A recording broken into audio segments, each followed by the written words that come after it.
Assalamualaikum warahmatullahi wabarakatuh. Perkenalkan, nama saya Tri Wahyudi dari jurusan Akuntansi, Prodi Keuangan dan Perbankan, Angkatan 18 Politeknik Negeri Samarinda. Kali ini saya akan membahas tentang perikatan dan perjanjian. Nah, apa sih perikatan itu? Berdasarkan hukum, tidak semua janji dapat dikategorikan sebagai perikatan. Janji-janji yang dapat dikategorikan sebagai perikatan adalah yang memenuhi syarat-syarat sebagaimana yang diisyaratkan oleh undang-undang untuk sahnya suatu perjanjian. Perikatan tidak akan terjadi jika tidak ada perjanjian.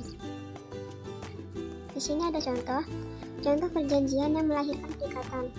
Grace, penjual ikan di pasar pagi berusia 20 tahun, mendapatkan pesanan ikan kakap merah sebanyak 50 kilo dari Andre, pengusaha restoran di pasar pagi.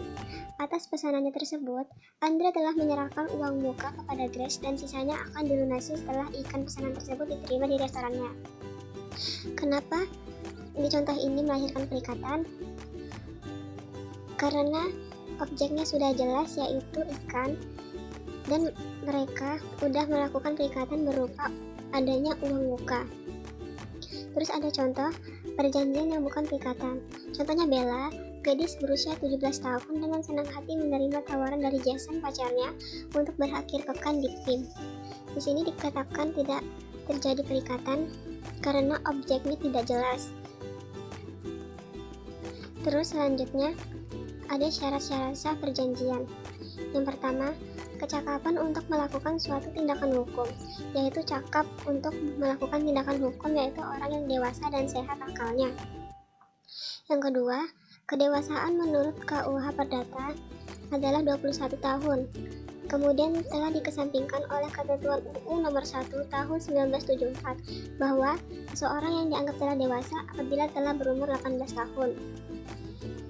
Yang ketiga, hal-hal tertentu yaitu objek yang haruslah merupakan suatu tertentu yang barang tersebut paling tidak harus ditentukan jenisnya.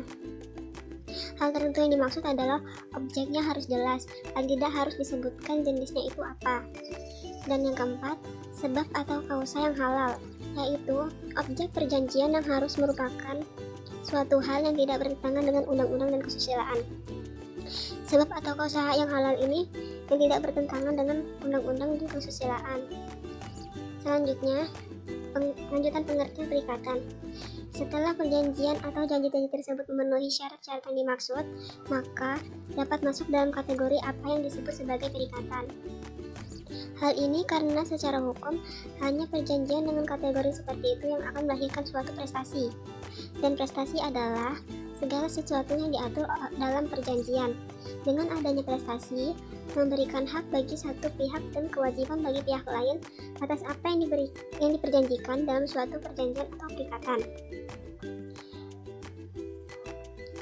Selanjutnya, ada sumber-sumber perikatan. Yang pertama, perikatan yang lahir karena undang-undang. Perikatan yang lahir dari undang-undang karena perbuatan seseorang yang melanggar hukum diatur dalam pasal 1365 KUH Perdata. Pasal ini menyatakan bahwa tiap perbuatan yang melanggar hukum mewajibkan orang yang melakukan perbuatan itu karena kesalahannya telah timbul kerugian untuk membayar kerugian itu. Contohnya, jika seseorang melanggar hukum, maka orang tersebut mempunyai kewajiban yang harus dibayar atau ganti rugi atas perbuatannya tersebut. Yang kedua, perikatan yang lahir karena perjanjian atau persetujuan. Sedangkan apabila suatu perjanjian atau persetujuan tersebut tidak memenuhi syarat sah suatu perjanjian, maka berakibatkan perjanjian tersebut tidak dapat dibatalkan atau batal demi hukum. Perikatan yang lahir karena perjanjian atau persetujuan ini muncul karena sudah memenuhi syarat sah. Selanjutnya, ada istilah-istilah dalam perikatan. Yang pertama, poin prestasi. Poin prestasi atau ingkar janji adalah bentuk perikatan terhadap prestasi yang telah disepakati para pihak dalam suatu perjanjian dengan alasan apapun. Adapun bentuk-bentuk poin prestasi, yang pertama, tidak mau memenuhi prestasi sama sekali. Yang kedua, keterlambatan memenuhi prestasi. Dan yang ketiga, memenuhi prestasi secara tidak baik. Poin prestasi jika salah satu pihak melanggar janji maka disebut poin prestasi. Yang kedua, overmatch atau keadaan memaksa. Menurut R. Setiawan dalam bukunya Pokok-pokok Hukum Perserikatan, keadaan yang memaksa yaitu suatu keadaan yang terjadi setelah dibuatnya persetujuan yang menghalangi debitur untuk memenuhi prestasinya, akan tetapi debitur tidak dapat dipersalahkan dan tidak harus menanggung resiko karena ia dapat menduganya pada waktu persetujuan dibuat. Overmatch suatu keadaan yang berada di kehendak pihak A dan pihak B. Yang ketiga, ada somasi. Somasi dilakukan 2 kali berturut-turut ketika setiap kali selama 14 hari. Jika somasi dikirim 2 kali berturut-turut, tetapi debitur tetap tidak mau memenuhi prestasinya, barulah debitur dinyatakan lalai. Somasi atau panggilan peringatan membuat perjanjian hutang yang tidak dibayar-bayar bisa dibuatkan surat somasi. Yang keempat, ada ganti rugi. Ganti rugi dibagi atas 3, yaitu yang pertama, ganti rugi atas biaya, yaitu untuk biaya berupa segala pengeluaran dan ongkos-ongkos yang telah dikeluarkan oleh salah satu pihak, misalnya ongkos pengangkitan atau pengiriman barang. Yang kedua, ganti rugi atas kerusakan, yaitu untuk kerusakan barang-barang milik kreditur yang disebabkan oleh kelalaian debitur. Misalnya, buah-buahan yang dikirim oleh debitur ternyata busuk sehingga menyebabkan turut busuknya buah-buahan milik kreditur. Yang ketiga, ganti rugi atas bunga, yaitu keuntungan atau bunga yang tidak jadi dapat oleh kreditur karena kreditur melakukan ingkar janji. Yang terakhir, ada risiko. Risiko yaitu kewajiban yang memikul kerugian tidak disebabkan oleh kesalahan salah satu pihak. Perjanjian sepihak yaitu perjanjian yang membebankan kewajiban hanya kepada satu pihak, misalnya C berjanji memberikan sepeda motor kepada D. Dalam hal ini, kewajiban hanya dibebankan kepada C sebagai pemberi. Sedangkan perjanjian timbal balik yaitu perjanjian yang membebankan kewajiban pada kedua belah pihak. Misalnya E menyerahkan rumahnya kepada F. E berkewajiban untuk menyerahkan kenikmatan atas rumah tersebut dan F berkewajiban untuk membayar uang sewanya. Selanjutnya, ada macam-macam perikatan. Yang pertama, perikatan murni atau bersahaja, artinya perikatan yang masing-masing pihak terdiri dari satu orang, mempunyai satu kewajiban dan satu hak. Yang kedua, perikatan bersyarat terbagi ke dalam 2 jenis. Yang pertama, perikatan dengan syarat tangguh, dan yang kedua, perikatan dengan syarat batal. Yang ketiga, perikatan dengan ketepatan waktu. Keperikatan ini menghendaki agar lamanya waktu ditentukan atau pelaksanaannya ditangguhkan. Yang keempat, perikatan alternatif. Perikatan ini pemenuhan prestasinya dapat dipilih oleh debitur dari berbagai alternatif yang ditentukan dalam perjanjian. Yang kelima, perikatan tanggung-menanggung. Dalam perikatan ini, salah satu pihak terdiri dari beberapa orang, masing-masing dapat dituntut untuk memberikan suatu prestasi secara penuh. Yang keenam, ada perikatan yang dapat dibagi dan dapat tidak dibagi. Dan yang ketujuh, ada perikatan dengan ancaman hukum, yaitu perikatan yang disertai dengan ancaman hukum yang merupakan jaminan dari pelaksanaan perikatan tersebut jika debitur tidak dapat memenuhi prestasinya. Yang kedelapan, ada perikatan-perikatan yang lahir dari undang-undang yang ada di pasal 1365 KUH Perdata. Pasal ini menetapkan bahwa setiap perbuatan yang melanggar hukum mewajibkan orang tersebut melakukan perbuatan tersebut karena kesalahannya yang telah timbul kerugian untuk membayar kerugian tersebut. Selanjutnya ada macam-macam perjanjian. Yang pertama, perjanjian untuk memberi sesuatu. Yang kedua, perjanjian untuk berbuat sesuatu atau mengerjakan sesuatu. Yang ketiga, ada perjanjian untuk tidak berbuat atau melakukan sesuatu. Selanjutnya ada unsur-unsur perjanjian. Yang pertama ada unsur esensialia, yaitu bagian yang mutlak yang harus ada dalam suatu perjanjian. Yang kedua ada naturalia, yaitu bagian-bagian dari perjanjian yang ditentukan oleh undang-undang sebagai peraturan yang bersifat pengatur. Yang ketiga ada accidentalia, yaitu bagian-bagian dari perjanjian yang ditambahkan oleh para pihak karena tidak ada pengaturannya dalam undang-undang. Selanjutnya ada akibat dari perjanjian. Yang pertama, perjanjian berlaku sebagai undang-undang bagi para pihak yang diatur dalam 1338 KUH Perdata. Yang kedua, perjanjian tidak dapat ditarik kembali oleh salah satu pihak. Yang ketiga, kreditur bisa mengajukan acio paulina. Selanjutnya, hapusnya perjanjian. Hapusnya perjanjian yang pertama dapat ditentukan dalam perjanjian oleh kedua belah pihak. yang kedua ditentukan oleh undang-undang, yang ketiga ditentukan oleh para pihak dan undang-undang, yang keempat ada pernyataan menghentikan perjanjian, yang kelima ditentukan oleh putusan hakim, yang keenam tujuan perjanjian telah selesai atau tercapai, yang ketujuh dengan persetujuan para pihak.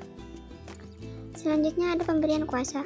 Pemberian kuasa adalah suatu perjanjian antara suatu pihak yang memberikan kekuasaan atau wewenang kepada orang lain, sedangkan orang lain ini menerimanya untuk menyelenggarakan suatu urusan untuk dan atas nama pemberian kuasa tersebut. Selanjutnya ada kuasaan tertulis atau tertulis dibuat dengan suatu akta, baik akta notaris maupun akta di bawah tangan. Selanjutnya ada macam-macam perjanjian khusus. Perjanjian yang mempunyai syarat tertentu sebagai ciri khas dan memiliki peraturan syarat khusus di mana syarat-syarat tersebut tidak terdapat dalam perjanjian pada umumnya. Yang pertama ada perjanjian jual beli. Perjanjian yang terjadi bila salah satu pihak mengikat diri kepada pihak lain untuk menyerahkan sesuatu dan pihak lain berjanji untuk membayar harga yang sudah disepakati. Perjanjian tersebut ada di pasal 1458 KUH Perdata menggariskan bahwa suatu jual beli dianggap sudah terjadi antara kedua belah pihak seketika setelah mereka mencapai kesepakatan antara barang dan harga meskipun barang tersebut belum diserahkan. Kewajiban penjual. Yang pertama menyerahkan hak milik atas barang yang diperjualbelikan. Yang kedua menanggung terhadap cacat-cacat serta gangguan-gangguan atas pemilik barang tersebut. Kewajiban pembeli. Yang pertama membayar harga pembelian menurut waktu dan tempat yang telah disepakati dalam perjanjian. Yang kedua, jika waktu dan tempat pembayaran tidak ditentukan, maka pembeli harus membayar di tempat dan waktu ketika penyerahan akan dilakukan. Selanjutnya ada sewa menyewa. Sewa menyewa yaitu suatu perjanjian dalam hal satu pihak mengikat diri untuk memberikan kegunaan atau menikmati atas suatu barang kepada pihak lain selama waktu tertentu. Kewajiban orang yang menyewakan. Yang pertama menyerahkan barang yang disewakan kepada yang menyewa dalam keadaan terpelihara. Yang kedua memelihara barang-barang yang disewakan sehingga dapat dipakai untuk keperluan yang dimaksud. Yang ketiga memberikan kepada yang menyewakan kenikmatan atas penggunaan barang yang disewakan selama berlangsungnya sewa menyewa. Selanjutnya ada kewajiban utang penyewa, yaitu memakai barang disewakan sebagai mestinya, dan yang kedua membayar uang sewa. Selanjutnya ada sewa beli. Dalam perjanjian sewa beli mengandung dua unsur perjanjian, yaitu sewa menyewa dan jual beli. Sewa menyewa yaitu orang yang menguasai barang tersebut selama belum melunasi semua cicilannya, belum merupakan pemilik dari barang tersebut, artinya ia dianggap sebagai penyewa. Yang kedua itu unsur jual beli, yaitu bahwa apabila penyewa orang yang menguasai barang telah memenuhi seluruh kewajibannya, maka ia menjadi pemilik dari barang tersebut. Selanjutnya ada pinjam meminjam, suatu perjanjian dalam bentuk salah satu pihak memberikan pinjaman kepada pihak lain suatu jumlah tertentu barang-barang yang habis dipakai. Kewajiban peminjam yaitu mengembalikan barang yang dipinjam dalam jumlah dan keadaan yang sama pada waktu yang ditentukan. Yang kedua membayar harga barang yang dipinjam bila ia tidak mampu mengembalikan barang dalam jumlah keadaan yang sama. Yang kedua ada kewajiban yang meminjamkan. Yang pertama tidak boleh meminta kembali barang yang telah dipinjam. Yang kedua atas perintah hakim harus memberikan kelonggaran kepada peminjam jika tidak ditetapkan suatu jangka waktu tertentu. Selanjutnya ada pemberian kuasa. Pemberian kuasa yaitu suatu perjanjian antara satu pihak yang memberikan kekuasaan kepada orang lain, sedangkan orang lain menerimanya untuk menyelenggarakan suatu urusan untuk dan atas nama pemberian kuasa tersebut. Selanjutnya ada penangguhan hutang. Penangguhan hutang yaitu perjanjian dalam mana seorang pihak ketiga mengikat diri untuk memenuhi perikatan si berhutang. Adapun hak-hak penanggung hutang yaitu menuntut pembayaran hutang, yang kedua menuntut penggantian biaya rugi, yang ketiga menggantikan segala sesuatu si berhutang kepada si berhutang termasuk hipotetik, fidusia dan lain-lain. Selanjutnya ada perjanjian kerja. Perjanjian kerja yaitu suatu perjanjian yang terjadi antara pekerja atau buruh dengan majikannya.